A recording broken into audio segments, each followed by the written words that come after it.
All right, we are now recording and we can call to order. Good evening, everyone. Welcome to the monthly meeting of the Windsor Southeast Supervisory Union Board. First order of business, are there any changes or additions to the agenda?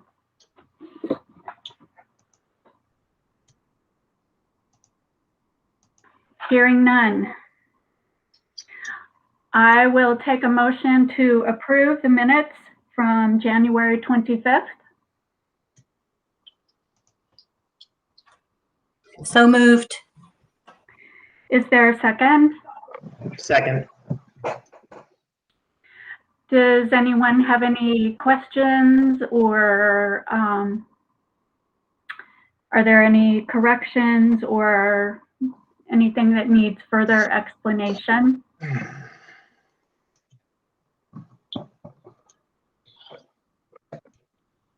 Hearing none. All those in favor of approving the minutes from January 25th, say aye. Aye. Aye. Any opposed?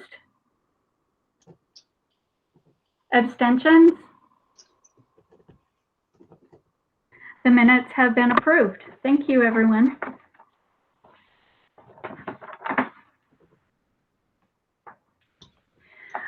Public participation or announcements?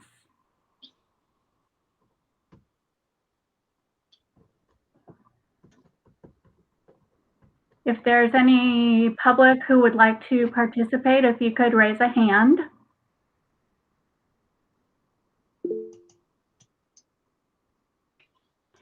Seeing none. Oh, Elizabeth, you have your hand raised.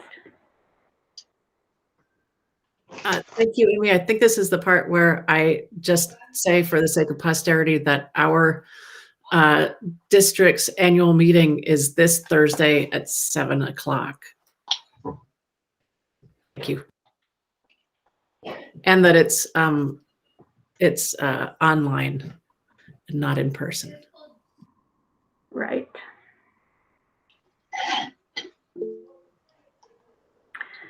Anne Marie. I guess I should say too that Weathersfield's meeting is this Saturday at 10 a.m. online. Okay, thank you. And I see Heather Finley has her hand raised from public. Nope, sorry, that's a mistake. Sorry, just listening. Okay, yeah, no problem. It was a test to see if we were paying attention to hands being raised. So thank you. I hope we passed. Are there any other announcements or? Okay, so moving on. We have Superintendents Report. David? Right, I will just make this, fairly brief, but we did start back to school today after a well-deserved and well-needed vacation. I know that I'm sure kids and families may have appreciated it. They might be glad everybody's back in school today. I'm not sure, but administrative team, I know we were going to try to get a break. Some did get a little bit of a break, but a lot of folks did work over the vacation, which is just sort of par for the course, I think, in some ways. I want to announce, and I think I announced this in my letter to the community, that and one of the very important pieces and a piece of hard work for Weathersfield was about a 2-month search process for a new principal. Jean Marie Oakman is retiring this year, and Weathersfield School Board, after a arduous search and probably 35 candidates, and search committee interviewed probably 8 of those candidates, and it boiled down to 3 finalists, and the board chose Brian Martez, who's from Menifee, California. Congratulations, right? Elizabeth said congratulations. That's right, to that board. I think Brian comes with a lot of K-8 principal experience. He seems very creative, innovative. He very much wanted to downsize to a small rural community. I think in our area, he's found that since he's coming from a town of about 100,000. I told him he won't find too many of those towns in Vermont, but that's exactly what he wanted. He's got 2 kids. He's got a boy who's going into 7th grade and a young lady who's going into 6th grade, and they just wanted to simplify their life. And so that was good news, and I think we are the spot for him. Elizabeth, did you have a question or something to add? To what degree was the fact that they have 2 children a factor in his being hired? Yeah, I'm just kidding. I'm kidding. I like that though, but you know what? We do like to hire families, right? Why not? They are very cute. The little kids are very cute. They are cute. They're adorable. And the nice thing too is he's looking for housing in our SU. He wants to live. He'd love to live within Wethersfield, but he would love to certainly live within our SU. So congratulations to Wethersfield for that. Bill and the rest of the negotiating team are going to ask for an executive session tonight. We have a couple of proposals we want to run by the supervisory union board. It won't take much time, but we have begun negotiating. We've met twice with the negotiating team, and we are meeting a 3rd time, maybe this Wednesday. We're just trying to get to a point where we're both ready to exchange proposals. We're going to try to keep it relatively simple. We'd like to get this idea of negotiating every year gets tiring. We'd like to see a multi-year deal, but we'll just see how it goes. So stay tuned to that. Anne Marie and Elizabeth stole a little bit of the thunder because I was going to announce those 2 meetings for Thursday night and I'm sorry, Thursday night for Mount Scottney and Saturday morning for Wethersfield. And if folks who are listening to this meeting want to attend those meetings, you can find the Google links online. Just go to our website, wsesu.net. Go to schools, click on Wethersfield. You'll find the Wethersfield link. Click on any of the schools in Mount Scottney, Windsor, Albert Bridge, or Windsor High School, and you'll find the link for the annual district meeting right there. So we really encourage people to attend because it is a chance to review the budget and a chance to we're also going to just kind of very, very simply outline the work that went on with the strategic plan at both of those meetings too, so people have an idea of all the work that went into that portrait of a graduate as we continue to work on that. And that was my last point. The administrative team has begun work on really unpacking that strategic plan and deciding how we're going to administer our way through that plan. Angie, I know, has some updates. I don't know if this is the right time, Angie, for you to share those with us. Just in terms of the way we've already tried to streamline this by combining 2 of the goals. Do you want to take a couple of minutes, Angie? Yeah, sure. So we have 4 goals in 4 goal areas in our strategic plan, and what we did for efficiency and for leadership of those goals, we divided up.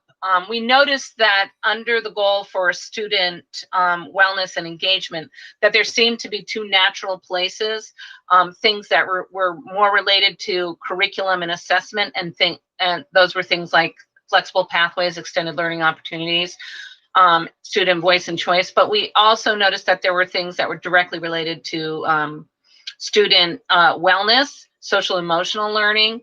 And so we divide those up so that we have 3 leadership teams who are going to be heading up the work and organizing the work for the staff that will be doing the work together. So Christine, Katie, and myself are doing student success and engagement. Brian, Jennifer, and Colleen are doing culture and climate, which is for both staff and students. And then Larry, Kate, and Brittany Preston are doing information and are leading up the information and communication section. So one of the ideas that our consultant, Mike Nicholson, gave us was you know, you could think about the strategic plan as a whole, but it's very overwhelming. There's lots of pieces. And in order to be able to ensure that the work is done, we needed to divide it up in some way and put leaders in charge of each team, so that we can be very intentional about the work. We spent Tuesday last week going over the plan, really digging into it deep and making sure that everybody understood it and revisiting our commitment to the strategic plan as an administrative team. And that was the plan. That was the overall approach that we agreed we would take. And we're also dedicating an administrative team meeting. You know, we meet weekly, and we're dedicating one meeting a month to make sure that we actually give the space to do the work on the plan. And so that's just more the logistical type work and planning how we're going to do the work. So we haven't even started to outline really what we're going to do and when. So the timeline that we figured out last summer, we know it was an ambitious timeline. And now that I think we're going to have the leadership to really look at the plan itself and to really develop a way to tackle the work, then we can bring that back together. Each team can bring that back together and say, oh, we need this done in this time frame, and we can be more intentional and negotiate what exactly we need and what we need our staff and our staff really to do. So that's what we did. Thanks, Angie. And we also have another task force.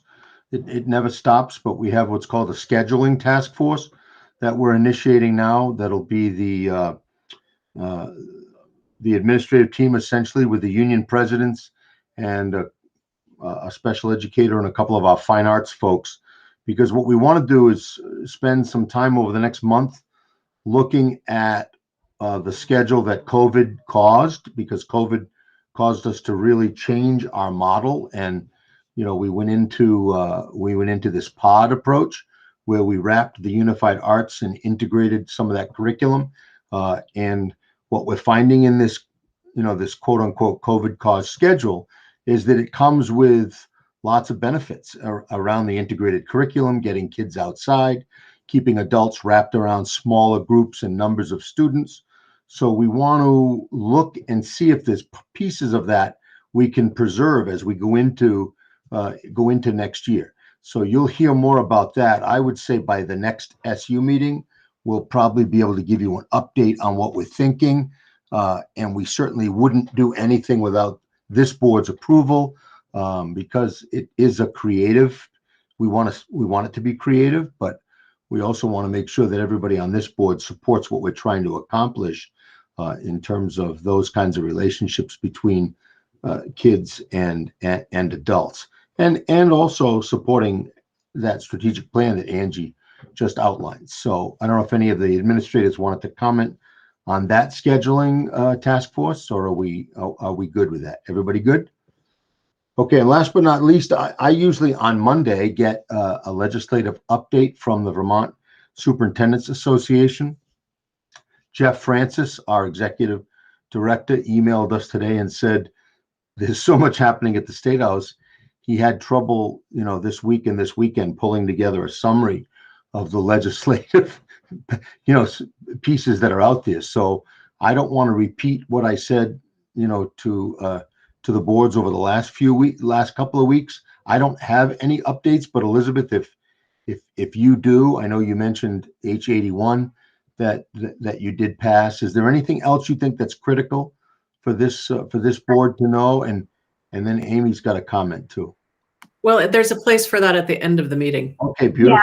Yeah, that's what I was going to say. We have an agenda item, legislative update. All right, great. Thank you, Elizabeth. Okay, I'm done. Unless there are questions. Are there any questions for David?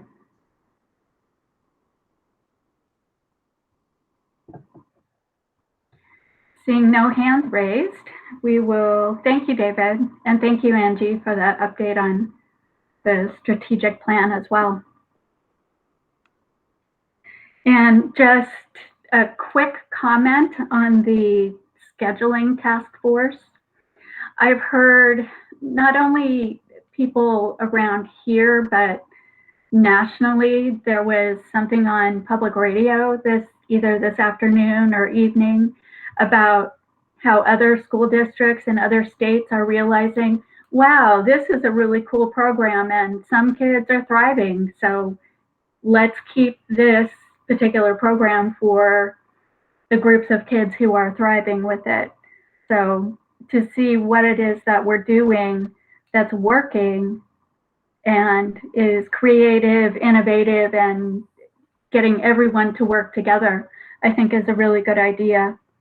Yeah, and Amy, to that end too, even at the high school level, what we found is the flexibility for high school students.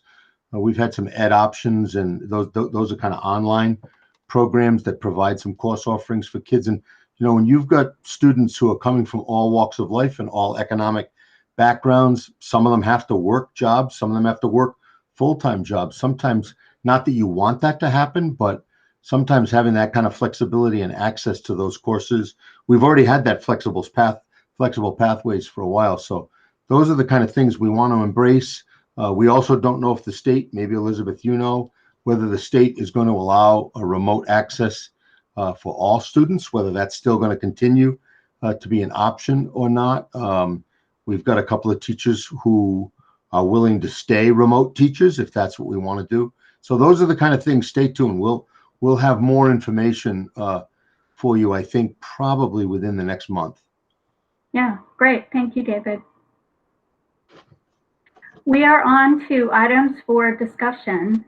And the first item is policies, and we have C12, Prevention of Sexual Harassment, Title IX, and C13, Homeless Student Policy. Both of these are first readings. We'll take a look at prevention of sexual harassment if anyone has any questions. Yeah, Lori put this into our format. I can put it on the screen or not. It's up to you. But hopefully you've had a little time to look through it. If there are any comments or thoughts, this is first reading only, and this came directly from the VSBA template. Elizabeth, your hand is raised. Thank you, Amy. I had a couple of questions or comments about the sexual harassment policy. One was that, so we usually, or we post these to our SU page, and and this is my notes from last month because I thought we were going to be discussing it last month, so bear with me. But I wrote, it allows for staff training on it in section F number 3. And I wondered whether when this policy is posted to our website, whether we could also link to the contents of the training. Because I think that might be useful for anybody who's looking up the policy. So that's in 3F. Yeah. Yeah, I think, the nice part about what we can do with this is we can make this interactive. So we could do that, even in terms of some of the laws and some of the, FERPA rights. I mean, we could probably do some of that with all of our policies. I know we're not looking for other jobs right now, but I think that's a great idea. I also have under section K, and again, I'm not looking at the policy, I'm just looking at my notes from last time. It said, where it says i.e. perpetrator, should that include the modifier alleged? Are you still in section 3? I'm in section K. I don't know if it's section K. Okay, let me see. Yeah, there's Roman numerals and then there's letters that go along with those. So let me look and see. This is a very long policy, needless to say. Yeah. It's in section 2. It's in section 2? 2. All right, thank you. That's going to be easier to find now. Thank you. 3 to HIJK. We can do the alphabet. Yeah. Respondent means an individual who has been reported to be the individual accused, i.e. the perpetrator of So conduct. can it say alleged perpetrator? Okay, yeah, yeah. Well, accused at that point. That's a good clarification. Yep. And I also have, it must be the next section. I'm sorry, I don't have the policy actually open, but under G, record keeping. Same section. I didn't see No. any mention of eventual purge from the student record. Can we, I see it. Yep. I see it there. Yep. No, there's nothing about purging in there at all, right? yeah, Well, it is says- that helpful? Yeah, it says the district shall maintain for a period of 7 years records of. So would that imply that after 7 years you're going to purge?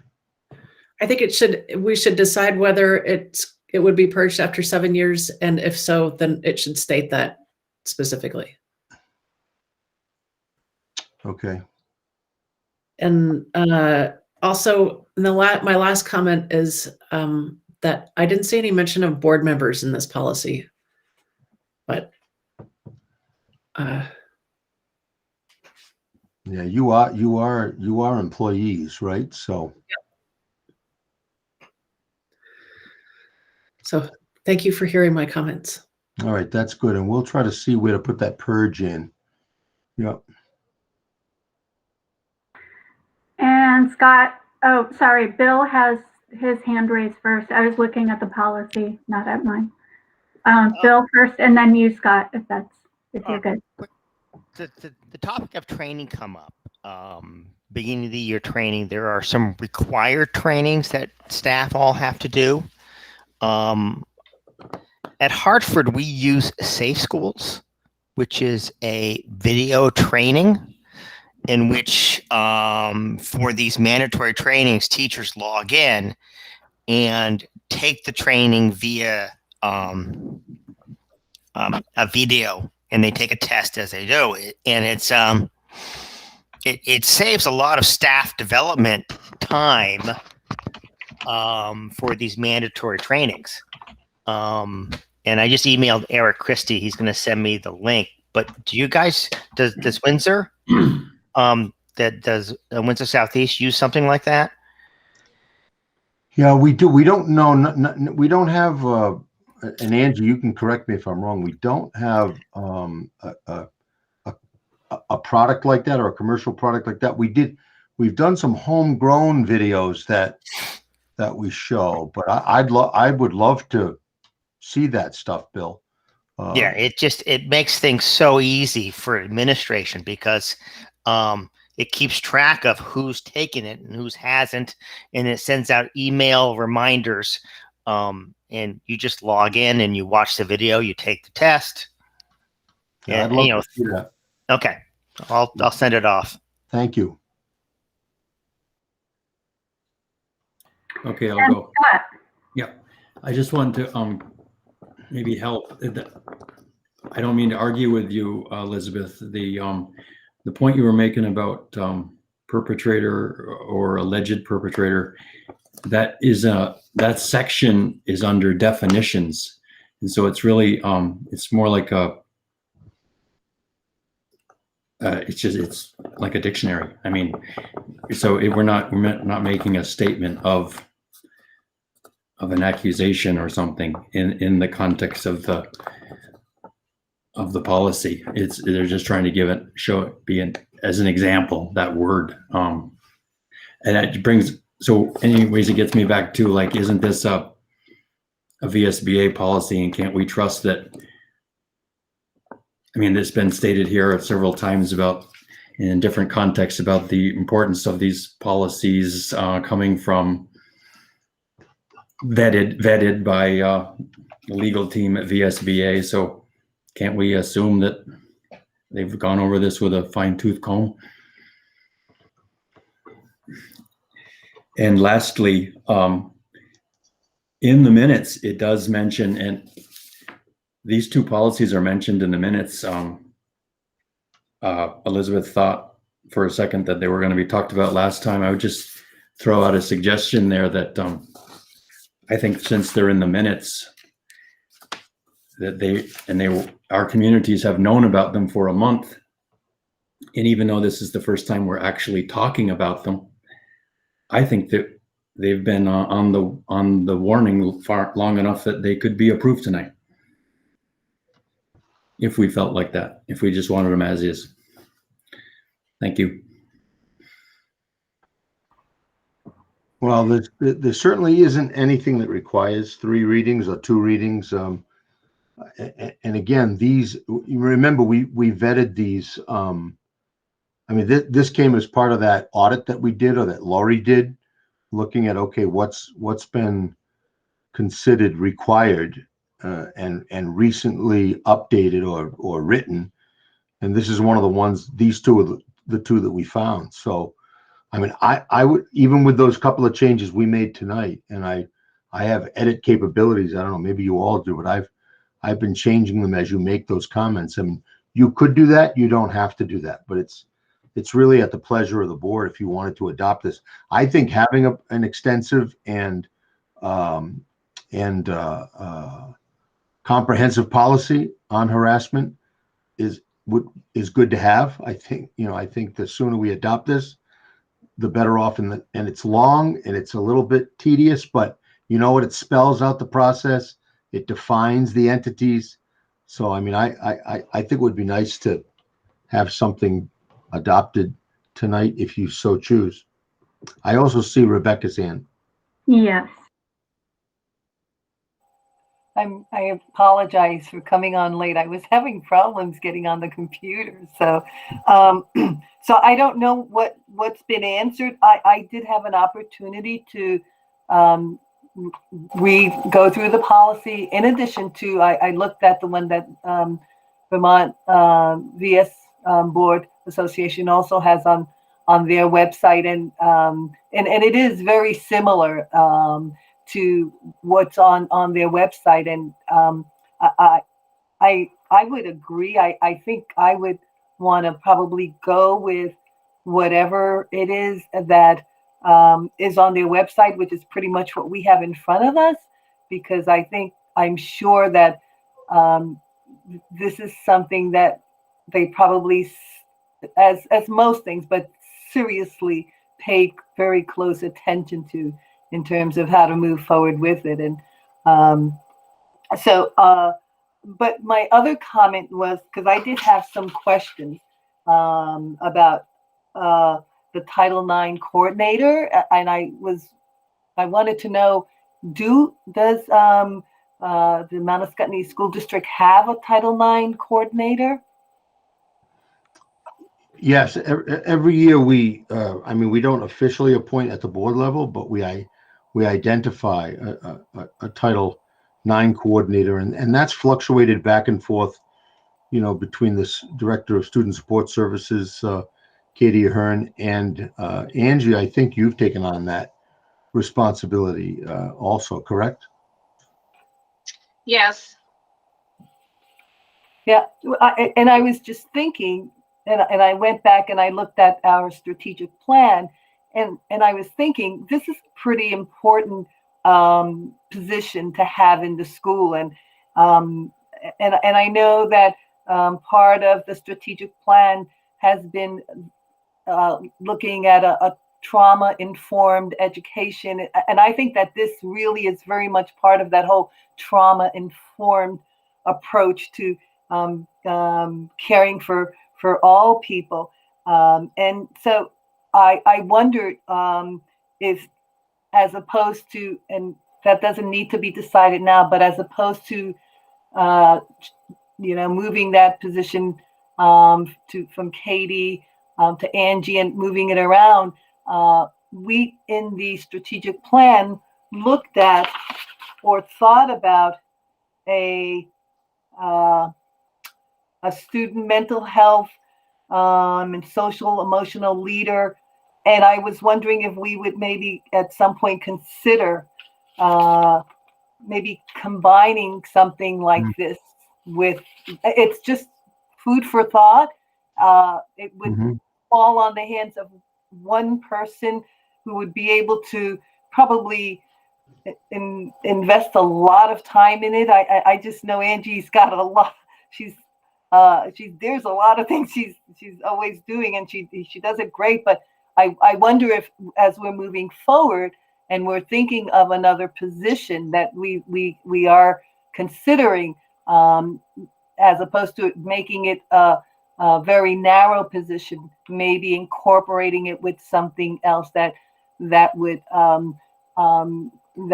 do justice to students, staff, the entire school Mhm. community. It's just something I want to throw out as I was looking at this. I think that's a good idea, Rebecca. I mean, as we, because you could fold that into that job description when we get to the point of awarding that position to somebody. Yeah, because it is tough. I mean, everybody's plate gets full, and we do announce at the beginning of the year, though, and it's also in, it's usually in everybody's handbook that who you report what to. So, every year we kind of look at who's available and who can do those jobs, and we assign them. But that would be great to have a person like that do that. And because the Title IX person would really be working with other individuals in the position, like the decision makers and the investigators, it still would allow for involvement from other school personnel to staff to be engaged in the process. So it's not like it would just fall completely on just one person. But that's the only thing that I came across as I was reading the document. I think it's a very thorough document, and I would consider adopting it if other folks felt comfortable with it. Thank you. Thank you, Rebecca. Bill, your hand is raised. Just quickly, I'd like to comment on the fact that whether or not this policy has been created by experts or not, I never assume that, being an expert in certain areas, that I do not make mistakes. And that's why my motto in my job is eyes on the data. Find the mistakes, find the issues. And I think that's an important thing as we go through policies and look at them, to keep in mind, regardless of who created this and who has molded it, that there will be mistakes and there will be issues. Like an example of a respondent is that they are the perpetrator. And the fact that the perpetrator is not really a perpetrator until proven guilty. To have perpetrated, right? To have proven to have perpetrated, right? Right. And we found there were some other typos and spelling errors. I mean, I think it's good to go through this. I will tell you that this is thorough, because I would be willing to bet that this was written by Pietro and Heather, the Lynn and Associates. They work closely with the VSBA. They're a legal firm. Pietro, we use him as an attorney in almost all of our districts. So, but I think in translation, some things do get overlooked, some things get missed, and that's why it's good to go through it. But I'll tell you, this is going to help our administrators. Luckily this year, I mean, maybe it's because of the way we're organized. We have had sexual harassment complaints in the past. I don't think we've had one this year. But it's good to have a roadmap and a template and know who reports to who, because the first thing in a court of law, everybody knows, is people are going to ask, what was your policy? Did you follow your policy? Well, and David, I think the other thing to point out, that this is specifically sexual harassment. Correct. Based upon what's prohibited within Title IX. And it doesn't mean that we don't already have policies to deal with sexual harassment. But this is just to cover the particular educational, the the I think it was 1976, the educational amendment that created Title IX, based upon equality of access to education. But other than that small piece, I going through this, I see no issue about approving it tonight with those few corrections.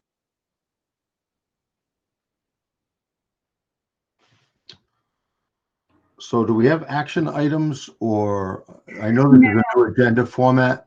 Well, we do have a section items for action. So we could move that down. Yeah.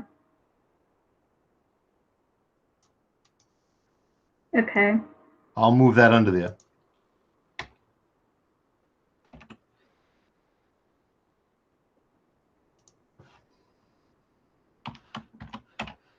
Okay, and let me see, homeless student policy.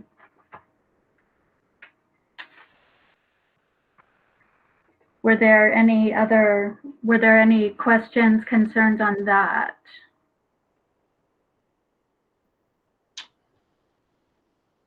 And Elizabeth, your hand is raised. Thank you, Amy. In paragraph 3, where it says not stigmatized nor segregated on the basis of their status as homeless, I respectfully request that that be changed to based on housing status. So you're in the third paragraph under policy. Yep. How many sentences down? I'm just trying to find it. Sorry.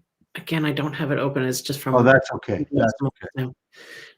The part where the Okay, not stigmatized. Not That's stigmatized. the first sentence. Based on the basis of their status as homeless. The reason that I say that is that there is a bill coming through the legislature that may pass, or it may get kicked down the road to another time. But I agree with it, and I signed on to it, and I think it's important, extremely important for homeless people. And that is non-discrimination, adding the term housing discrimination or housing status to the list of non-discrimination terms. So the way I worded that now, Elizabeth, just to make sure, no segregated, it starts with no segregated on the basis of their housing status. Yep. That sounds good. Yeah, thank you, Elizabeth, for bringing that up, because there is, thoughts and ideas of what good housing and less than good housing is. It's a broad. Well, yeah, my understanding of homeless might be different than somebody else's understanding. Katie, you've been our homeless liaison, right? And you kind of take care of the Kinney Vinto stuff in our supervisory union. I mean, was there anything in there that, I mean, it looks pretty consistent with law and with what we have to do, right? Yes, I think it is. Nothing jumped out at me as I read it. Yeah.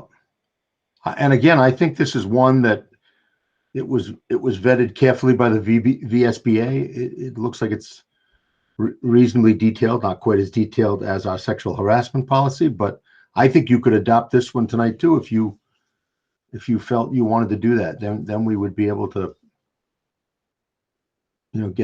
put these right on the website. And it would help the administration and our Title IX coordinator and our homeless coordinator. Okay. When we get to items for action, we'll take motions and then discuss whether or not we feel it's appropriate to vote yes or no on these right now. So great, thank you. Amy, before we leave policy, do we want to be clear, especially if we're going to adopt these two tonight, what, what we want to do next with policy? I know that Lori is working on a pretty significant update to our tuition policy. Remember, we still have two districts, Heartland and Weathersfield, that tuition high school students off campus to other high schools. And our tuition policy was a little bit outdated, at least and Lori handles a lot of the residency requirements and a lot of that. So I know, so that's one we could bring back. Did we have another one that we absolutely wanted to? We talked about having at least a couple at each meeting. I was going to put together a schedule based on when, kind of a cycle, so that we look at policies on a 3-year, every policy gets reviewed within a 3-year cycle. And we can certainly put tuition on the next one, but between just a whole lot of things happening, I did not get that schedule done. But it's still on my list to do. And what the idea is that for every meeting, we will be looking at 2 to 3 policies, depending on the length and the depth and breadth of the particular policies. Yeah. So that everything stays up to date. Yeah. And I know that Lori, because she spent so much time going through that and creating that spreadsheet, I mean, she's got, Elizabeth just went dark on us.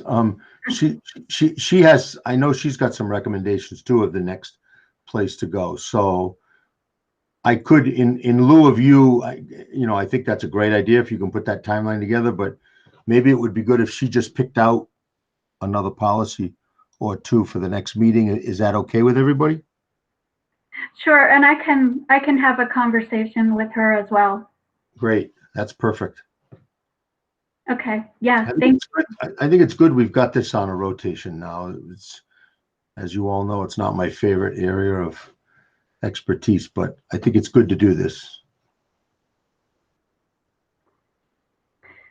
Yeah, since we operate by policy, we need to have our policies up to date. Correct. Okay, so next, COVID updates. Yeah, the COVID updates, I think, because we had that week off of, I think we said this last time, or we certainly said it at our individual board meetings. We've added that extra time to the end of the day, and that seems to be going, really well. It provides in-person support for those kids who absolutely need in-person support. We're trying to limit the number of remote days, and I think that's going pretty well. I do think that there continue to be some challenges, especially with food service. I give Craig a lot of credit for what he's doing, but I know he's not able to showcase the meals program as well as he'd like to showcase it because, everything has to be so tightly sealed and wrapped, and he does get it to the rooms, I think, hot, and the meals are good, and we get good comments about them. But I know Craig can't wait for the day when kids can go through the lunch line and actually have some selections and some choices. He is experimenting with the high school. I think he set up a hotline there because remember, when they grab their lunch, they're dismissed and they get on the bus. So that's worked out pretty well for the high school kids. We're continuing to monitor the trauma and stress levels of staff. The staff continues to report those levels of trauma and stress, but our trauma team has come up with some ideas to try to mitigate that stress. Wendy Moody said that the panini station today was great at the high school, so that's good to know. Angie, I don't know if you wanted to speak to that, to the trauma and stress pieces again, because I know that it's gotten better, but it's not like we're making gains, leaps and bounds. I will tell you an interesting story, and I don't know if it had something to do with the way I put out the survey on the Friday before break, but I had one response. Oh, there you go. Maybe they. And I thought I had put it out properly. I mean, by the time I checked, it was Tuesday. So I didn't, I just closed it. But I thought that was funny. There has to have been something that I didn't do right. I think that response might have been my own, like my test response. So I don't have any new, fresh data. We will keep putting out the wellness survey on Fridays for the staff, and then it's open for that weekend. The other thing that the Trauma Champions started a social gathering on a remote social gathering, a very virtual one that is happening on Thursday afternoons, early evening, 5 to 6, and we have one scheduled for this coming Thursday. So that we had about half a dozen or so folks show up, and we laughed and we chatted, and it was a great. I mean, you let off steam that way. It was a great stress buster. So that's what's happening. That's one of the strategies. And what are they doing this Thursday? Is there a theme, or is it? It's the same, just come in and bring an activity, and we just chat and hang out and, have a cup of tea. And if tea isn't your thing, bring hot chocolate or something else. But it's just, to laugh and tell stories and connect. Yep, that's great. And the last thing really around COVID-19 is just the disbursement of the CARES Relief Act monies under what's called ESSER 1 and ESSER 2. We had a meeting today of the administrative team, and we are, we're going to put together a plan by March 20th. The ESSER 1 plan has to be to the Agency of Education. So we're looking at ways in which we can, both from an academic standpoint and from a mental health standpoint, put together programs and practices that are going to support our students in the need to recover, both academically and emotionally, and that's going to be a fair amount of money. And we're working on one of the things we're working on, because we have to work pretty quickly on this one, is a pretty robust summer program where we'll have some transportation, we'll have some academic intervention, we'll have some recreation. We're thinking about partnering with our recreation departments, and just to provide kids with, some time this summer to both recover and remediate, and also to recreate. And Katie Ahern has taken the lead on that, but the whole team is working on that. So let's hope that I'm reasonably sure that's gonna go well. And I know Rebecca's got her hand up, but I don't know if Katie wanted to add anything to that or not. No, you good? Oh. You summed it up nicely. I think we're moving forward, and hopefully by the next meeting we'll have some more structure around everything. But yep, Good. We're good. Rebecca? So my question is, that sounds like a great a plan to try and work with students to try and address some of the issues, and just maybe put them in a better space for come September. What I was wondering is, how are you going to decide what is it that you're going to offer? Are you going to try and, I don't know if it's survey is the right word, or connect with, besides some of the data that you may be getting from teachers, try and connect with parents to kind of get a flavor of what maybe some of the kids, where some of the kids may need some further encouragement or assistance. Do you know what I'm getting at? I'm not sure what I'm asking. Sort of, how are you going to identify what services you're going to provide for those kids during the summer? Katie, do you want to answer that?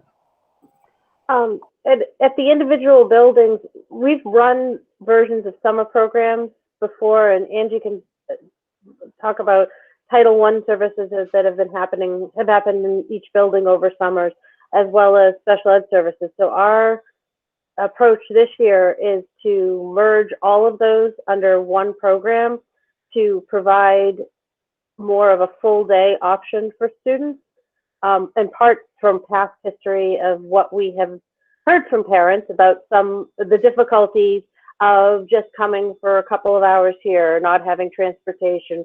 So collectively, we've talked to a couple of the folks that led those programs, one in Wethersfield and one in Heartland, to help us give shape to this. We have not, and I don't know if we got to that point where about polling parents, we identify students in very specific ways through our school data. IEP teams do it one way, Title I, track by progress, looking at student progress. And we'll also hopefully have that option too of, this is where we haven't gotten completely down the rabbit hole, of families also identifying students that need it. And we have an academic structure we're looking at, but making it palatable, fun, not looking like school because school is a school building, but trying to mix it up a bit. So the feedback we've received over the years has helped us figure out why our numbers are low, and now we can we have time to plan something that may increase our numbers, and part of it is timing. Timing and transportation, I think, are the two things indirectly that we have gotten feedback on over the years to feed into this. But does that answer your question, Rebecca? Yes, thank you, Katie. Yeah, and just to follow up, transportation has been a big issue in the past in terms of students being able to access those summer programs. So one of the things we're going to do is build in a budget, especially given the ESSER 1 monies and potentially the ESSER 2 monies, build in a pretty extensive transportation system so we can get kids to bus stop, if not door to door, because sometimes they just don't access it, and the ones who need it the most can't get at it. So that's our goal and our game plan. And again, we'll have more to report out probably as early as next month. Rebecca, did you have more? She just didn't put her hand down. Okay. Angie has her hand raised. Yes, so I just wanted to tell you a little bit historically about the summer school. It had the title funded summer school. So special ed has always offered summer services extended school year in the past for students whose IEPs that was required as a part of their IEP.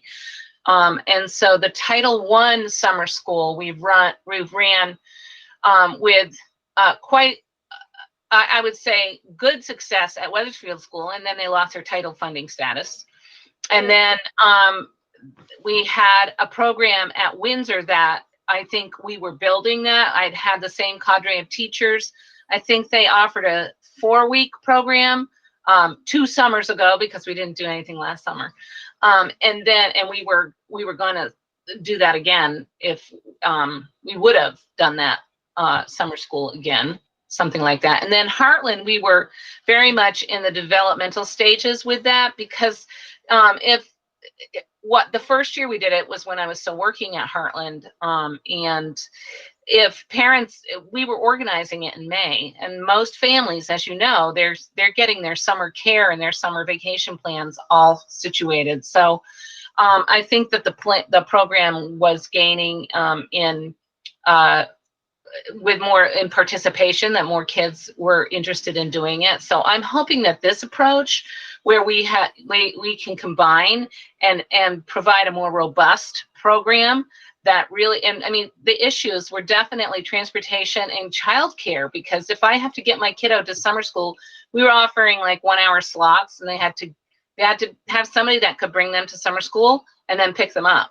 And so I think this plan is going to, I'm hoping we can meet more kids. I do hope that it's something that we can sustain beyond recovery funds, ESSER funds, and have it be something that we can count on so our families can really plan around it. I have a question. how does this relate to the credit recovery that we had to some degree for older students? Yeah, so credit recovery was a plan that in the past, the high school teachers and Tiffany worked on that. It was not something that was title funded, but it was locally funded. And then they had a few teachers, an ELA teacher and a math teacher, that helped kids get what they needed so that they could get their credit recovery, the high school kids. Colleen, has there been any discussion about high school summer programming or that credit recovery piece? Has anybody had a conversation about that yet at the high school? We have not talked about that specifically, but I think it's definitely open for discussion. I mean, we're definitely talking about in the semester, the in progress, the students that need support now. So we haven't talked about specific summer programming for high school yet. Yeah, I did see that email, and it'll be good for everybody to know this, that there's extensive work going on at the high school level. You know, because of remote access and because of the last, full year of COVID restrictions, especially our seniors. I know there's an extra effort going on right now with our seniors to make sure that everybody can access the credits they need to be able to graduate. And I know that I'm already starting to get those emails again about whether or not we're going to have in-person graduation.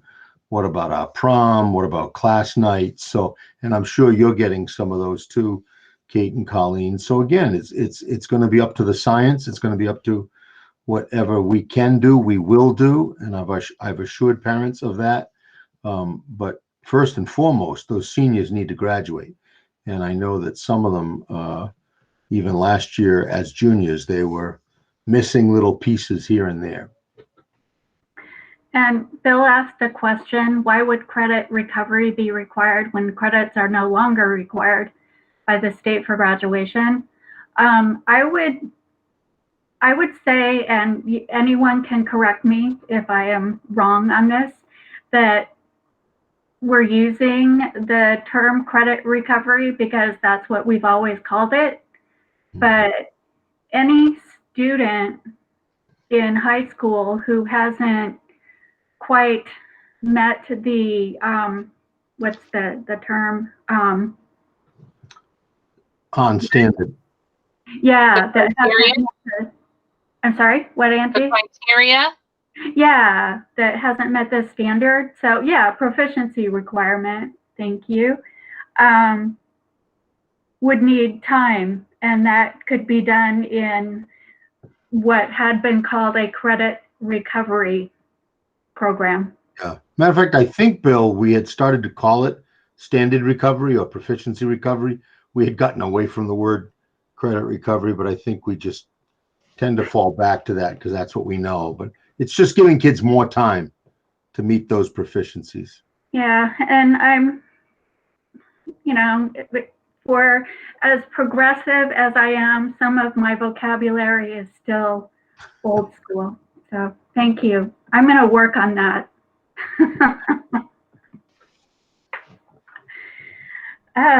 Okay, so that was COVID updates.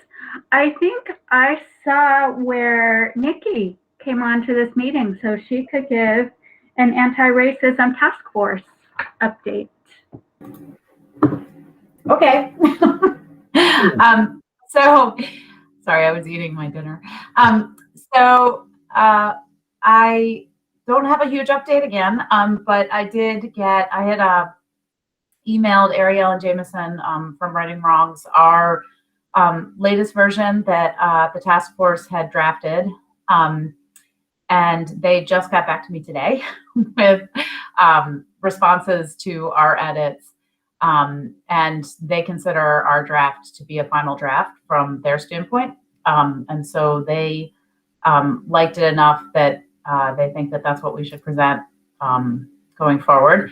So we need to, I need to pull the task force together. I need to send you that draft, pull the task force together, and we need to have a meeting to figure out what the next step is. well, we know what the next step is. The next step is to pull out to the broader people that have reached out to be part of the group. But how do we do that, and what format, and when and where?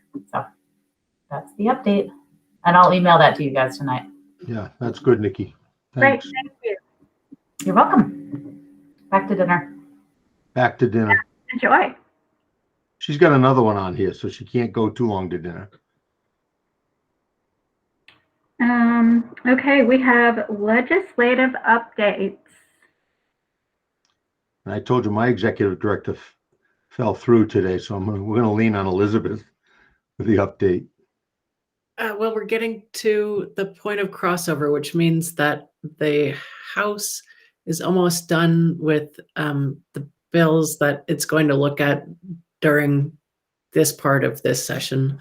And the Senate's almost done with the bills that it's going to look at during this part of this session. And next week, we have a week off for town meeting. And after that, both bodies will trade the bills that they have each passed. Last week, I think I emailed David and Scott and Bill to tell them about the status of H81, which was a bill to allow for non-licensed education professionals, meaning paraprofessionals and administrative staff and support staff, I guess is what they're generally called, to allow for collective bargaining, which was left out of Act 11, which was passed in 2018. And the day that it was debated on the House floor, it was an epic day. Usually lasts about 15 minutes to 45 minutes, and it lasted 5 hours that day. We came back for a second day of debating that bill, and because the first day had lasted so long, it flew right through with no debate whatsoever. And I think it was I can tell you what the vote was. If you really want to know, let me know what the outcome was, but it did pass. So Act 81, so now it goes over to the Senate. On the Senate side, the things that are important to our supervisory union. On the Senate side, I think I told you that I had introduced a bill in the House having to do with public tuition funds, but what our lawsuit, our supervisory union is engaged with legally, public tuition monies being spent on religious instruction. So I introduced a bill concerning that on the House side, and apparently there was also a simultaneous bill being introduced on the Senate side. That bill was taken up and has been the Senate Education Committee has been taking testimony for almost 2 weeks on it. So it looks like it's had some serious consideration in the Senate. Apparently it's been up a couple of times, but this time it's like specific enough in what it asks that it has a better chance of passing. The other things that have been seriously considered in both the House and Senate, I won't bore. I promise I'll make them brief.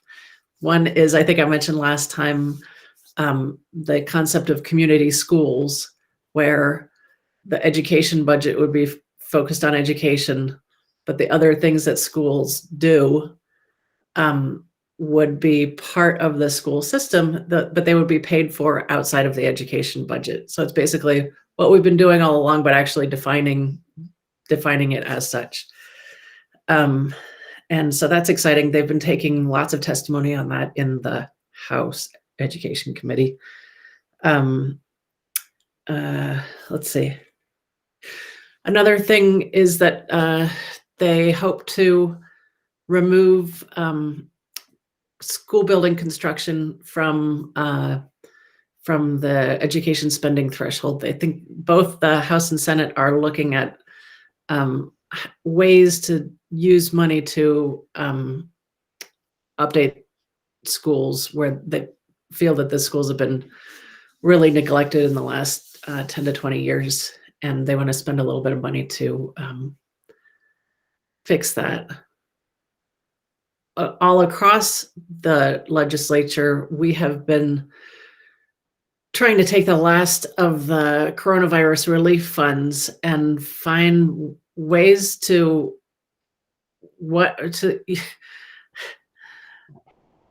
address one-time spending that can be spent before the end of the year that doesn't start a project that will need administrative or operational costs down the road, that can fix something with one-time spending, which is actually harder than it seems to find things that, but school construction projects actually fall into coronavirus relief and one-time spending. So there could be some funds for that coming down the road. And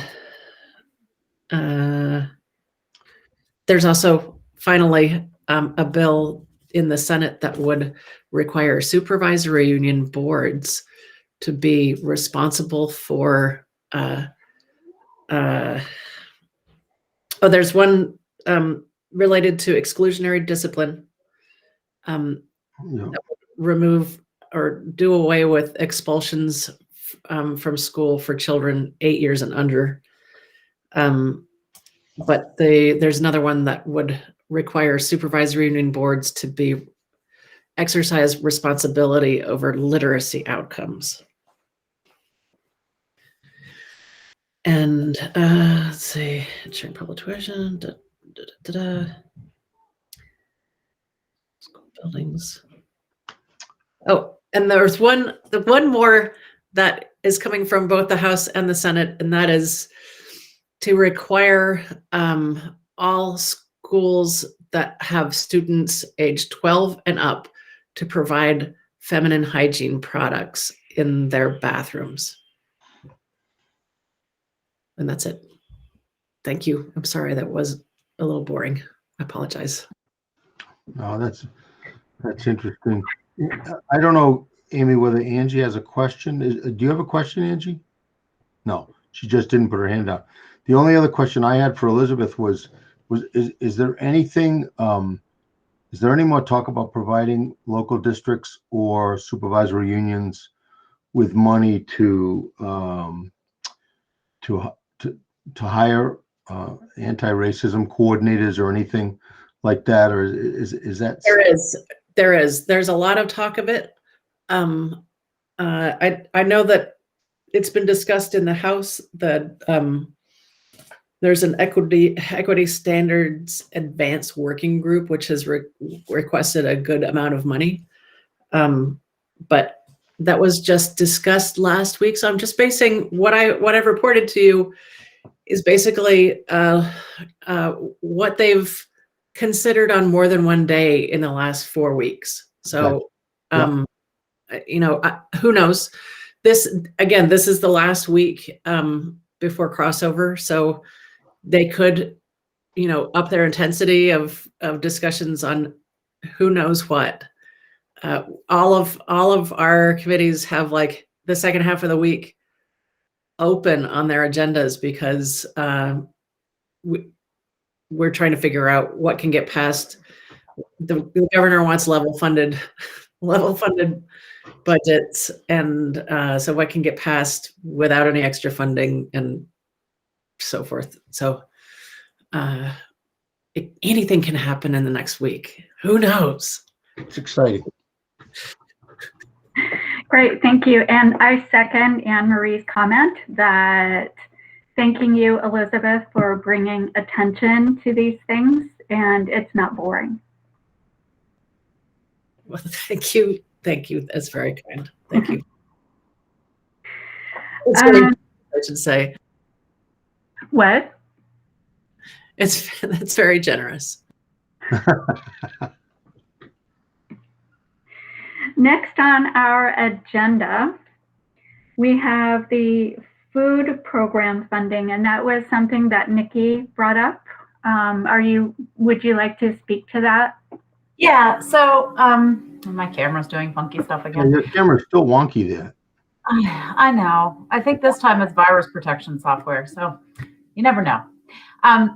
So this came up in the Heartland meeting, primarily because Heartland's food service budget skyrocketed when Mount Escutney was added to the mix, and we had a lot of questions in that. And I think our portion of the food service budget doubled by adding Mount Escutney.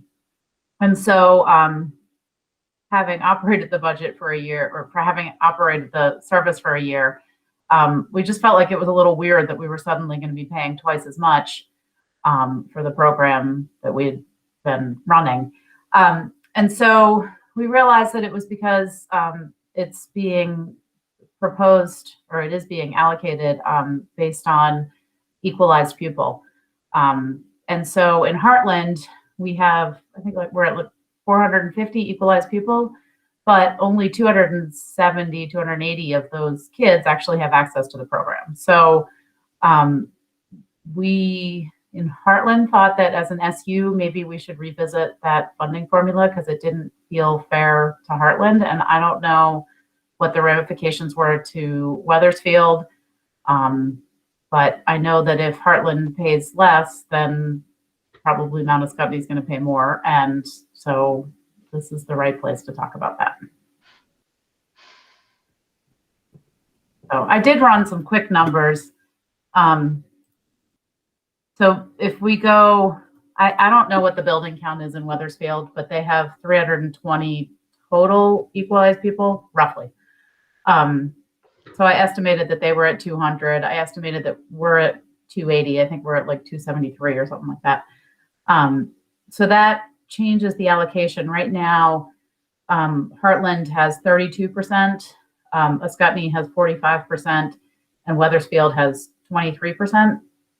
And that would change the allocation to Heartland having 25%, Escutney having 57%, and Wethersfield having 18%. Yeah, Up for discussion. Yeah, and I think Anne Marie did say that, and I think it is because of those percentages. Wethersfield actually went down a tiny bit, but I think that's because their equalized pupil did as well. So, are there any? And again, Amy, I don't mean to steal the thunder here, but I think it would be good, first of all, if anybody had any clarifying questions. I mean, keep in mind that the food service program is not in the general fund. So the supervisory union assessment that you get does not include food. So food is a separate fund, and consequently it has its own budget. It generates its own income and revenue. And at the end, it usually runs a deficit. So I think what Nikki's talking about is how should we allocate that deficit at the end of the year? Last year, Nikki is right, Ed used the equalized pupil because that's how we allocate everything. But it's certainly understandable why that might not be fair around access and number of students that have the opportunity to eat there. And the only other caveat I'll throw in there, that being said, if a school like Windsor, who has, let's say, 523 students, or let's round it off, 500 students, and a school like Heartland that has 50 students. How many do you have right now, Christine? Do you know? Yeah, we're in the 256, I believe. Okay, so for round numbers, 500 and 250, and I'm just using these two schools as an example. It really is a matter of also, and this would be hard to determine, how many of those students are actually getting served, because Craig came to me the other day and said he's going to need to add up, and I don't know whether he talked to you about this, Christine, or not, but either a part-time employee or an employee at Heartland, because you're feeding at Heartland is feeding more kids than anybody else in the supervisory union right now. And that's not opportunity, but that is actual number of meals being prepared, presented, delivered. So it it does get a little complicated in terms of just straight student numbers, but I'm open to any suggestions anybody has. This is new to us. We made that switch a year ago. This is the first year actually that we've opened this up at Mount Scottney. Actually, we did it for part of the year last year, because if you remember, we told cafe services to go away in March.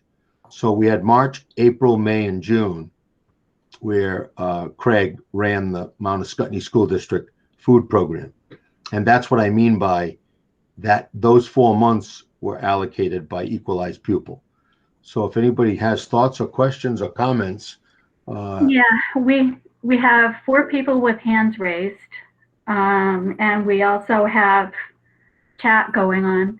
So Scott, your hand is raised, then it's Elizabeth, then Anne Marie, and then Nikki. Okay, thanks, Amy. So I'll just go through my list of ideas that come to my mind right now. I was around on the SU board when we voted, and other board members here were as well, when we voted to divvy up assessments to local districts via an equalized pupil formula. But in those days we had our own food systems. So it's not clear to me that there was an understanding of the SU board at that point that we would be someday using equalized pupil assessment algorithm to cover food costs or a food program cost. So that could be figured out with some research of the minutes, maybe. I didn't do that. But my own recollection is that we weren't thinking food when we did that. Secondly, I think, isn't there another readily available count of students in systems in person? ADM is an acronym that comes to mind. Count. So that would be something that's obviously our administrators have at their disposal. And secondly, just to be fair, I of course we all remember last spring when we ran, and just David just reminded us that the contractors went away last spring at the same time that we went into COVID-19 management. And I distinctly remember the call out to the high school students that were back home in our district, in West Windsor's district, in Wethersfield, to call in, get your lunch if you need that. So I just want to be fair that our food system rises to any challenge. And so whatever we come up with, ought to keep that in mind. Thank you. Thank you, Scott. And I think you're right, Scott, when we were first talking about equalized pupil to determine assessment, food service was not part of that because we did have our own food service system. Just personally, and then I will call on Elizabeth. Personally, I think that food service should probably be determined by ADM. And I also have a question, and I should know this, but I don't. Are we doing universal lunch? Are we offering it without charge to all students right now? Yes. Yes. Okay, thank you. So that money has to come from somewhere other than fees raised from lunch. Right. So it's about revenue and expense, correct? Right. And okay, so Elizabeth. Well, that was my question actually, we are still doing universal breakfast and lunch. And I guess I thought it was being funded by the CARES Act and that our districts weren't paying for the majority of it right now. Is that, am I totally misguided in that? And if not, then I'm not sure I really understand the question. I think Nikki's talking about upcoming this FY22, not this year. Okay. Yeah, I think it's FY22 Nikki was concerned about. I think Scott made a good point about FY20, which was last year, that when we went to the 3 and Mount Scottney joined Heartland and Weathersfield. Scott's right. We were serving high school kids from all of the districts that wanted to eat, and we had a fair number of high school kids that would grab that lunch. This year, we've had some things underwritten by the CARES Act, but also we still get a reimbursement also as part of the revenue that's based on the number of kids who actually access the lunch, right? So there's you can't, yeah. Well, anyhow, but I think really the issue is going forward in FY22. If we get back to some sense of quasi-normal, what do we think is the best way to bill out the lunch program? And I think this is important because I could see over time, especially when we get back to the negotiating table with the support staff, that the food service program becomes a bona fide SU program. Because right now, Craig is SU-wide, Rodney, the assistant food service director, is SU-wide. We order our food SU-wide to help us be efficient and save money, but we still have 2 cafeteria workers at Heartland that are Heartland employees. We still have 2 cafeteria workers at Weathersfield that are Weathersfield employees. And I would argue that it's probably time next year when we negotiate that all food service workers, quite frankly, I would even argue, I don't want to get too deep into this, but all custodians and maintenance workers should be SU employees. So we have flexibility in moving people around. We can actually do real revenue and real expense. And then how we offset the deficits in either one of those programs could be, like Amy said, by ADM rather than equalized pupil.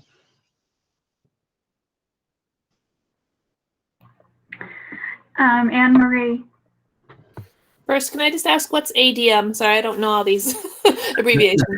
That's average daily membership on October 1st. It's either October 1st or October 30th. I can't remember which. We have to report to the Agency of Education how many students are actually on site at Heartland, how many students are actually on site at Weathersfield, Albert Bridge, and Windsor. And that's called our average daily membership. Yeah, it's not actually on site, but it's different than the equalized pupil because, for example, with Weathersfield, it would not include your high school students. It would include just the students that are enrolled. And it's also, I think, a rolling average too. It's complicated, but it does take the high school kids off the table. Yeah, I guess I would be more comfortable with that rather than the equalized pupil because we have a third of our students that aren't able to participate. So it seems like we shouldn't be paying for them. And Bill says it's the average over 30 days. Is that what you said, Bill? No, ADM, schools get reimbursed based upon their first 30 days. Usually it's October 1st. This year was October 20th. I want to point out that ADM is not students on site. There is, you should probably use, and you have all this data. It's called 01 is the coding for on-site students. So you would take your 01 students and subtract your free and reduced students, and that would be your students who would average what you would. The reason that you would remove your FRAM students is because those students receive basically a above monetary reimbursement than what we charge other students. Yeah, they're producing revenue basically. Yeah, they're producing revenue. So a school who has a high level of free and reduced those free and reduced students probably should be removed from that calculation. But I want to point out is the 01 versus the 08.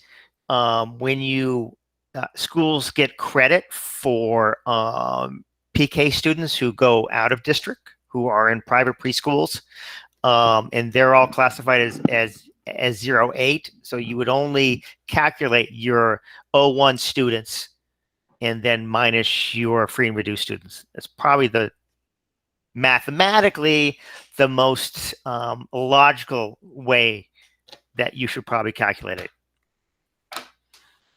Yeah, because what we really want to capture is the on-site students, and I agree we might want to have a qualifier for free and reduced students. I'd have to look at that a little mathematically, look at that first before I agreed with that. But that what you just said, Bill, makes sense. Yeah. David, is that something that you and Ed would look at? Yeah, we could take a look at that,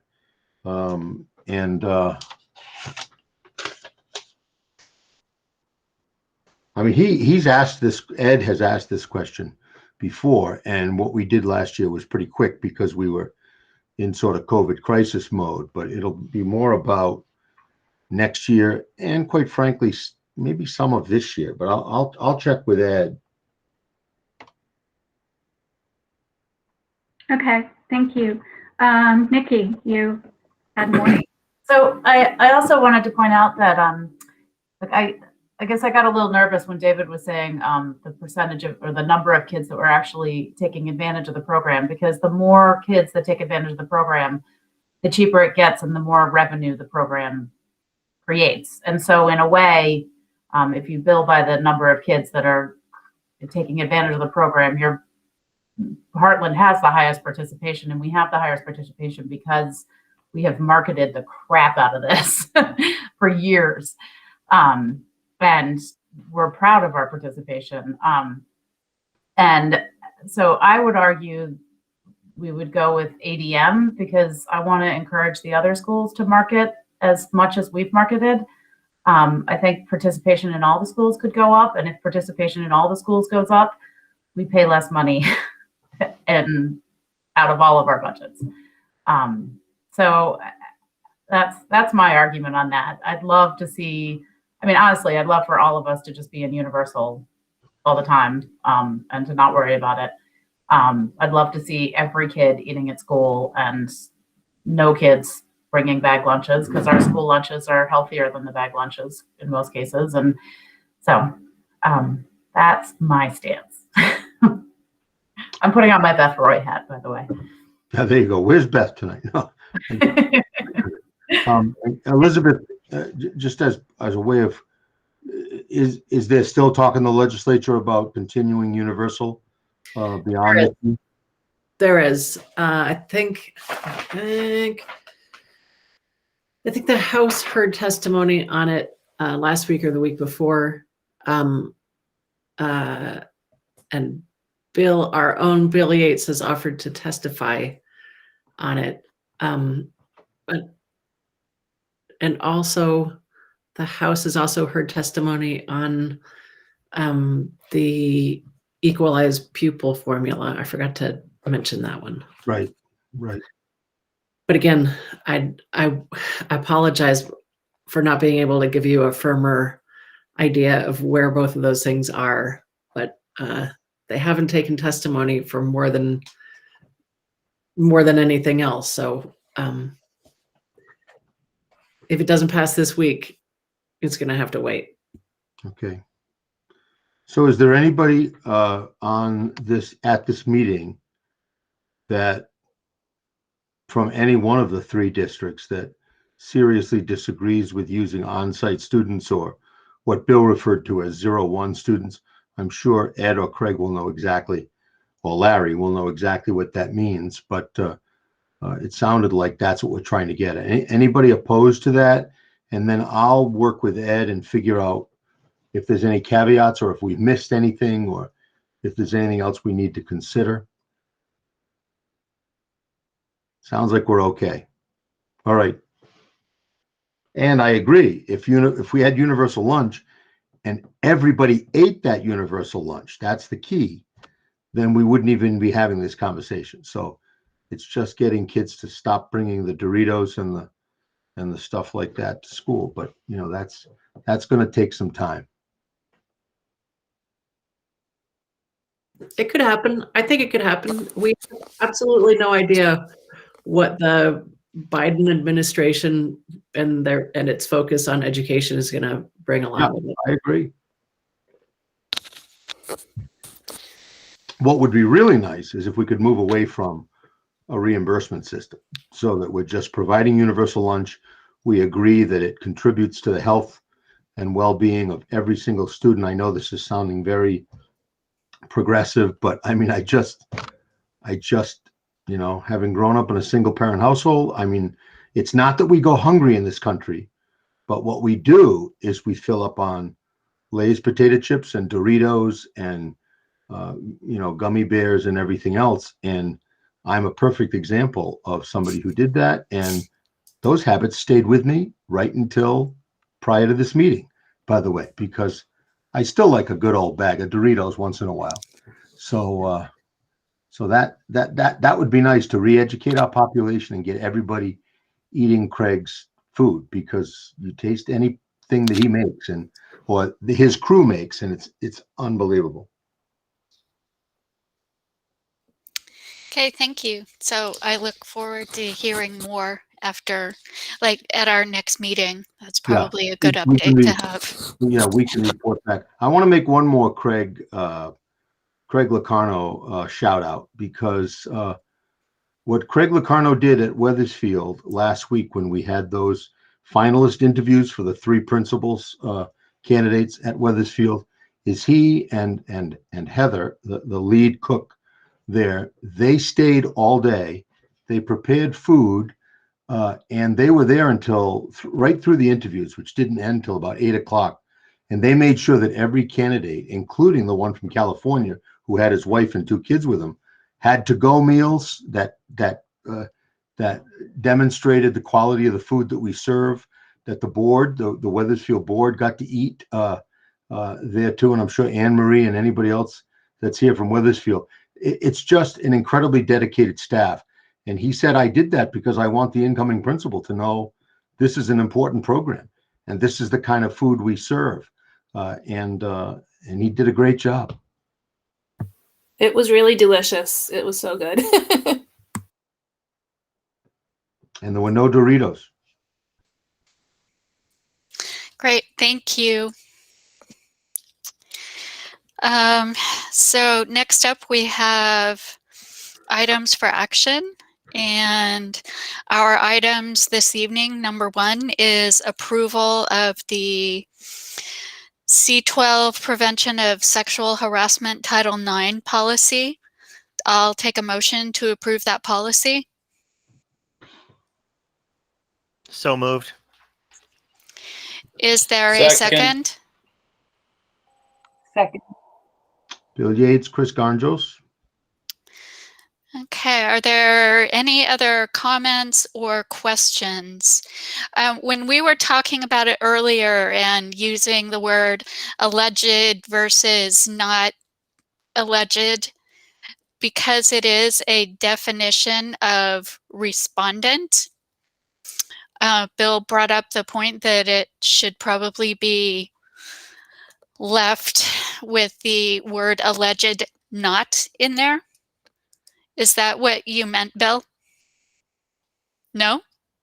No, I meant that that just because that it's been created by a legal expert, I mean, that omission there, the fact that it gives an example of, let me look at it here. Under K. Yep. Respondent as the perpetrator. The respondent, meaning an individual who has been reported to be the individual accused, example, i.e. perpetrator. He's not a perpetrator, or she is not a perpetrator, or they are not a perpetrator until they are convicted. So you I support- you think it support- should be alleged perpetrator is as the example. Okay, is the respondent. Okay, gotcha. Yeah. So alleged perpetrator. Gotcha. I understand now. And that's what's in there now. I made that change. Okay, cool. Were there any other comments beside my question? Colleen, your hand is raised. Colleen. Hi, can you hear me? Were the other changes made, or were there other changes made? There were just a couple of other changes. I made them all as they were. Some of them were just, the alleged was one. And then I think there was another one that Elizabeth had mentioned that I took care of. Okay. Yeah, it was really just, you remember, Elizabeth, what that was? There was one about adding board members to the policy.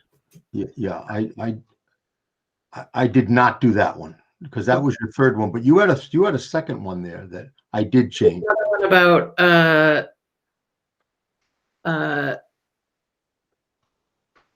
it was eventual student record.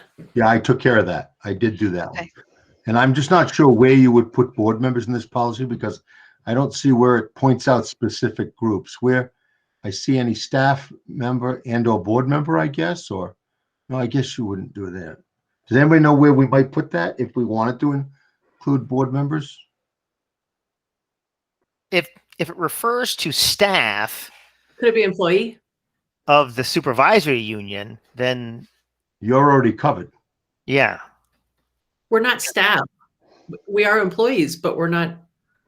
Well, it all depends on what you define as staff, and that's not defined, is it? Yeah, I think you would be covered if you change staff to employees.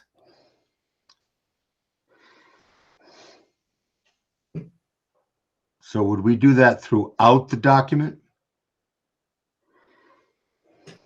It wouldn't be that hard to just do a find and replace. You could do that easy enough. I'm just trying to see where staff shows up. It's only 3. What's that? It's only in 3, right? Yeah, it's only 3 places. Yeah, because it's not in the definitions that I can see. Okay. All right, so we can just do a find and replace.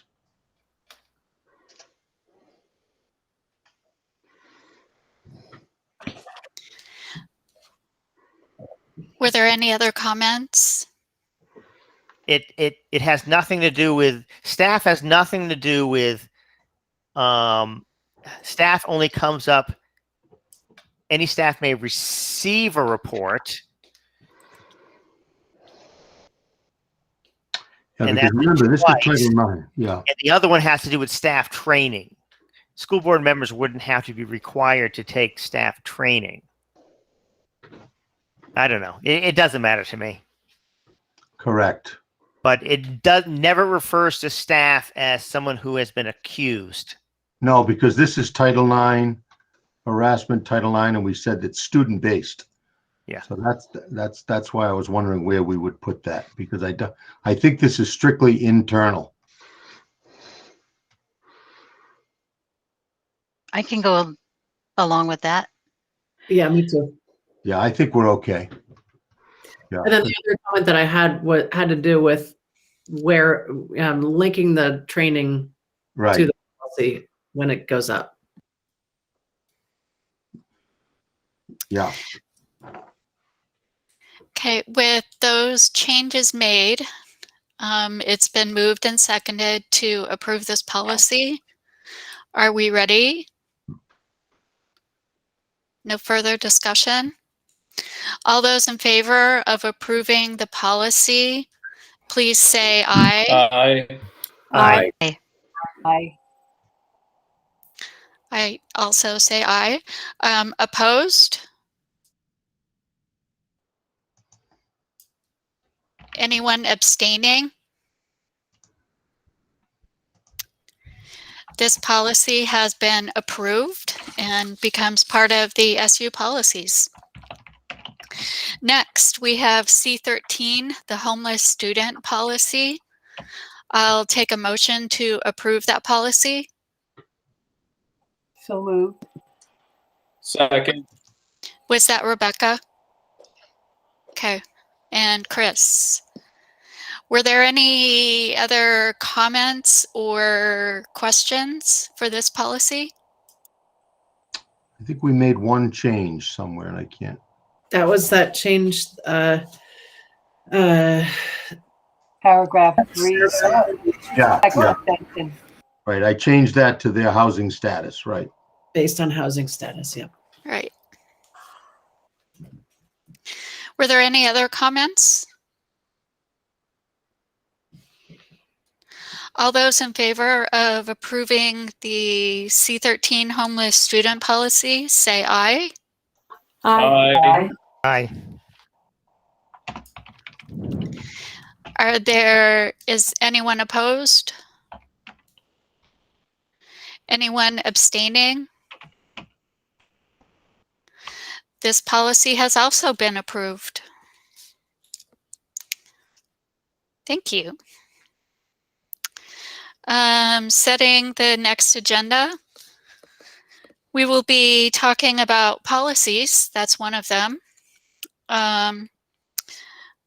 Update on, well, we'll have the COVID update. We will have anti-racism task force update, legislative update. Almost an entire replica of this agenda. Almost. Oh yeah, well, no, Elizabeth, there will not be reorganization because Heartland is not having their meeting until May. Good point.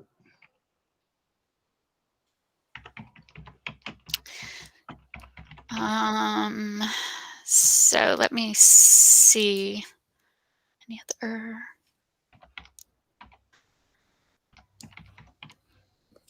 Yeah, we'll do our best to stay organized. Yeah, we'll. Thank you, Colleen. Yeah, I think probably just go on with this particular agenda, mostly updates, an update of how Mount Ascutney School District and Weathersfield, how those town meetings went, and then go from there in case there's anything that comes up in between now and then.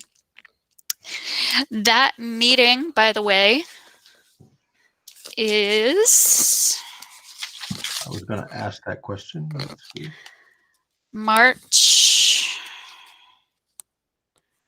Let me see. March 22nd.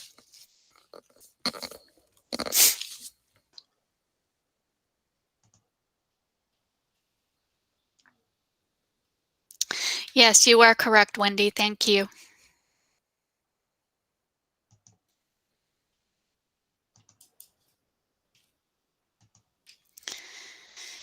And it would be the same time and the same Google Meet. Yeah, I'm going to send the invite now so you've got it. Okay, great. Thank you.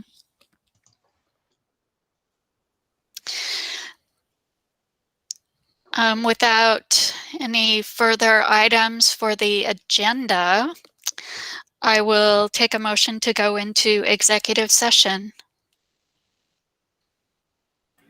I'll move that. Nikki moved it. Second. And that was Colleen Colleen Spence. Yep. All those in favor, say aye. Aye. Aye. Aye. Aye. Aye. Sounds good. And Wendy, if there's anything, I don't think there will be, but Amy will get to you, or I will get to you. I think we're fine. I like, Wendy, the fact though you've been dipping in and out of the clouds all night, which is good. You've got it's got like a little Moses take to That's it. the best. Yeah. It's It's- killing my I'm enjoying ADHD though. It is I killing just my want you to know ADHD. I'm thinking spring. Okay. Yeah.